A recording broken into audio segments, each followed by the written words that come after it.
আসসালামু আলাইকুম। আমি দিলারা হক সিলেট থেকে বলছি। বাংলাদেশি ব্লগার দিলারা চ্যানেলে স্বাগত জানাই। কাছে এবং দূরে, দেশে এবং দেশের বাহিরে যে যেখান থেকে আমার ভিডিওটি দেখছেন কিংবা দেখছেন না, আমি আশা করি সবাই আল্লাহর রহমতে ভালো আছেন। আলহামদুলিল্লাহ, আল্লাহর অশেষ মেহেরবানিতে আমরাও ভালো আছি। প্রতিদিনের মতো আবারও চলে এলাম নতুন আরেকটি ব্লগ ভিডিওর মধ্য দিয়ে। এখন হচ্ছে দুপুরবেলা। আজকের ব্লগটি দুপুর থেকেই শুরু করছি। আজ আমি রান্না করব মানকচু। তো প্রথমে মানকচুটা সিদ্ধ বসিয়ে দিচ্ছি। এখন হচ্ছে আমি মাছ ভেজে নিচ্ছি। এখন হচ্ছে আমি আমার কয়েকজন প্রিয় আপুর কমেন্টের উত্তর একসাথে দিয়ে দেব। আমার প্রিয় আপুরা যদি আমার আজকের ভিডিওটি দেখতে পারেন তাহলে অবশ্যই আপনাদের কমেন্টের উত্তর পেয়ে যাবেন। আমার আপুরা অনেক দিন অনেক কমেন্ট করেছেন যে দিলারা আপুর মাছ ভাজা খুব সুন্দর, একসাথে উঠে আসে।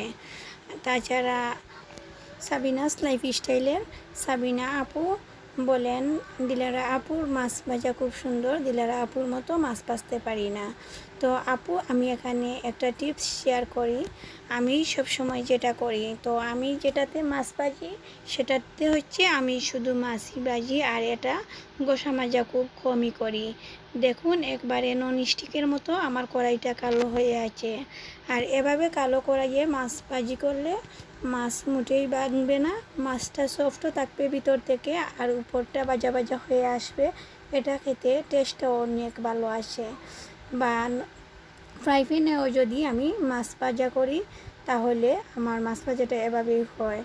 আর আমি যেটাতে মাছ ভাজা করি সেটাতে ঝুলের কোনো তরকারি রান্না করি না। ঝুল দিয়ে তরকারি রান্না করলে সেটা থেকে মাছ উঠতে মাছ ভেঙে যায়। আর যদিও আপনি সাদা চকচকে ঝকঝকে কড়াইয়ে মাছ ভাজেন তাহলে আপনাকে একটা টিপস বলি। আপনি প্রথমে হচ্ছে কড়াইটা খুব ভালোভাবে গরম করে নেবেন।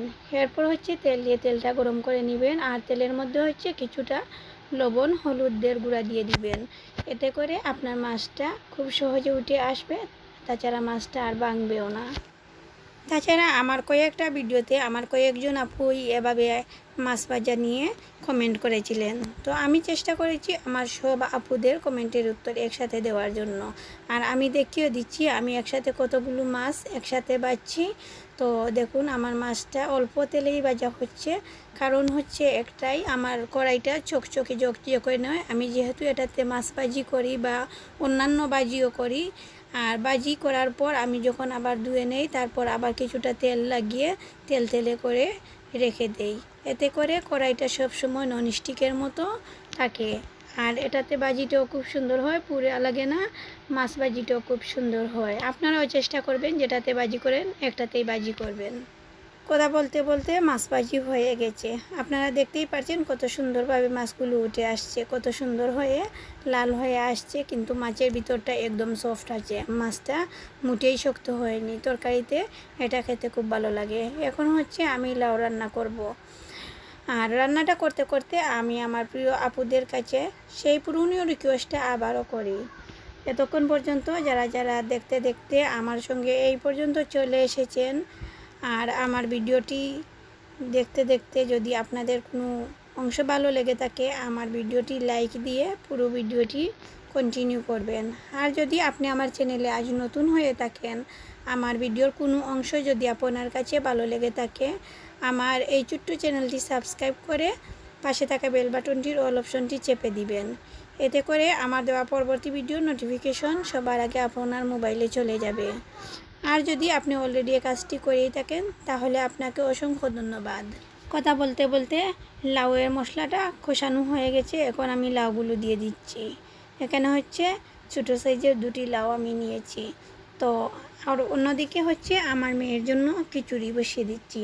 খিচুড়িটা হচ্ছে আগে থেকেই বানানো ছিল খিচুড়ি। এখন হচ্ছে আমার মেয়ে যেহেতু ছোটো মানুষ, ও এখনও শক্ত খাবার খেয়ে অভ্যস্ত না, ওর জন্য আমি নরম করে খিচুড়ি বানিয়ে নেব। আগের খিচুড়িতেই আমি কিছুটা পানি এড করেছি, আর সামান্য লবণ দিয়ে খিচুড়িটা আমি নরম করে বানিয়ে নেব। এদিক দিয়ে আমার লাউগুলোও দেওয়া শেষ হয়ে গেছে। এখন সবগুলো ভালোভাবে মিক্স করে আমি ঢাকনা দিয়ে ডেকে দেব। তো সবসময় চেষ্টা করবেন লাউর পানি দিয়ে লাউ রান্না করতে। আমার লাউগুলো যেহেতু অনেকটা শক্ত, আমি এক্সট্রা পানি দিয়েছি, আর খেতে খুব একটা মজা হচ্ছিল না।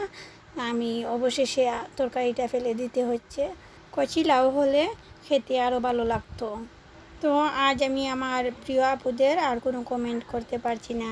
সারাদিন থেকেই কারেন্ট ছিল না, যার জন্য আমি ওইটি স্টুডিওতে ঢুকতেই পারছি না। আমার প্রিয় আপুদের কোনো কমেন্ট দেখতেও পারছি না, আমি কমেন্ট করতেও পারছি না।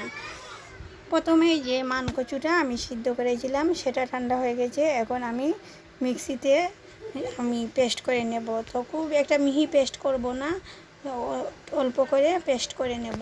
সবগুলো পেস্ট করা হয়ে গেলে আমি একটা শুকনো কাপড় দিয়ে এখানে আমি চিপে পানিগুলো ফেলে দেব। মানকচু যেহেতু অনেক বেশি গলা চুলকায়, হাত চুলকায়, এই জন্য মানকচুটা চিপে পানিটা ফেলে দিতে হয়। তো আমার কাছে পাতলা কাপড় নেই, এই জন্য আমি পাতলা একটা শপিং ব্যাগ নিয়েছি, আর শপিং ব্যাগ দিয়ে খুব সুন্দর করে চিপিয়ে পানিগুলো ফেলে দিচ্ছি। খুব বেশি করে আমি একবারে জারের মধ্যে দিয়েছি, যার জন্য কিছুটা টুকরো আস্তা রয়েছে। তো এগুলো আমি তুলে ফেলে দিচ্ছি। আমার হাতে সময় কম, যার জন্য আমি চিপে পানি ফেলতে হচ্ছে।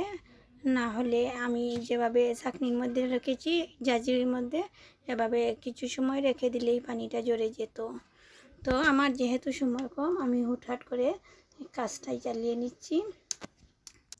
আমি জানি না আমার কোনো আপুরা মানকচু এভাবে খেয়েছেন কি না, আর বিশেষ করে আমার সব আপুরাই তো শহরে থাকেন, যার জন্য পান না। মানকচুটা শহরে খুব বেশি কম পাওয়া যায়। আমাদের বাসায় একটা গাছ ছিল, তো সেটা থেকে আমি কচুগুলো উঠিয়ে নিচ্ছি। এদিক দিয়ে আবার লাউটা কষানো হয়ে গেছে, আমি কিছুটা পানি অ্যাড করছি। পানি অ্যাড করে রান্না করাতে লাউটা মোটেই খেতে ভালো লাগেনি। যে তরকারিটা খেতে বেশি ভালো লাগে, মজা হয়, সেটি বলতেও ভালো লাগে, আর যেটা মজা হয় না, খেতে ভালো লাগে না, সেটাও বারবার মুখের মধ্যে চলে আসে। তো এদিক দিয়ে আমি মানকচুটা বসিয়ে দিচ্ছি। এখানে আমি দিয়েছি পরিমাণ মতো তেল, আর তেলের পরিমাণটাও আমার এখানে কম হয়েছে। আমার চোখে লাগছিল যে মানকচুগুলো এত কম।